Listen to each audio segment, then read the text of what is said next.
The German philosopher Arthur Schopenhauer, who lived between 1788 and 1860, was firmly against Hegel's philosophy. Schopenhauer took Kant's distinction between the knowable world of phenomena and the unknowable world of noumena to develop his own theory of will and representation. Schopenhauer argued that there is no distinction between the two. They are one and the same thing, or two sides of the same coin. He said there is one world, which he called will. But this will is mysterious and hard to understand. It's built inside us. In other words, all living beings and even non-living beings come pre-assembled or pre-installed with this blind will. Since it's built inside each being, we cannot fully know. We can only know how it's represented or manifested to us, but not the will itself. The will itself is hidden from us. All we see is its mere representation. For Schopenhauer, will is the blind driving force in the universe, and representation is our perception of that blind will. In other words, will is the essence of the universe, and we only see or understand its manifestation in us. He called it will to life, or passion for life, that we share with all living beings, including animals and plants. We all have an innate will to continue living. Since the will itself is blind and universal, we each become its eye through which it looks out to the world. Will is like a gigantic iceberg, while our human intellect or human perception of it is only the tip of that iceberg.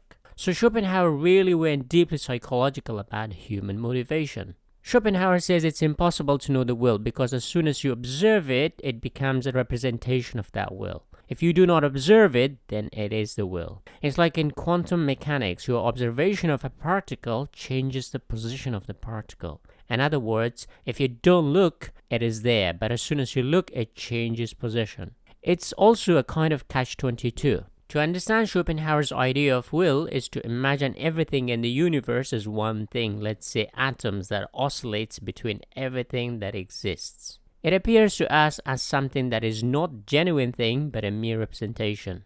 To fully understand Schopenhauer's will, it's important to mention the Buddhist idea of the self as an illusion or a mirage. For the Buddhists, soul is universal, but the self is a mere mirage we acquire in our lifetime. In other words, our essence is not the self we call me or I. Schopenhauer too places the blind will at a much deeper place than we understand or we can get to, and will only get a representation of it. He also said that will is the cause of our human suffering. Therefore, Schopenhauer is often considered the father of pessimism.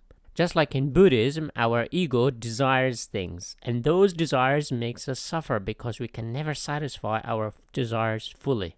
Schopenhauer says, since we have a body, we have a will that somehow controls us, and that causes us suffering. So we are all at the mercy of this blind will that urges us to do things.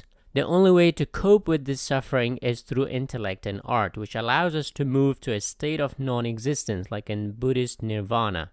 Artists, while creating art, as well as us while enjoying that art, we all experience a moment of non-being while in awe of its beauty. When an art takes our breath away, we truly experience non-existence, a kind of blissful moment. Schopenhauer influenced the German composer Richard Wagner, whose music represents Schopenhauer's philosophy. For Schopenhauer, music didn't represent the phenomenal world, therefore it was free from the will and urges. Instead, it fostered compassion. Schopenhauer had a massive influence on novelists and musicians of the 19th century. He also influenced psychoanalysts, especially Sigmund Freud and Carl Jung. Schopenhauer also dismissed the idea of God and replaced God with the blind will, and this had an influence on our next philosopher.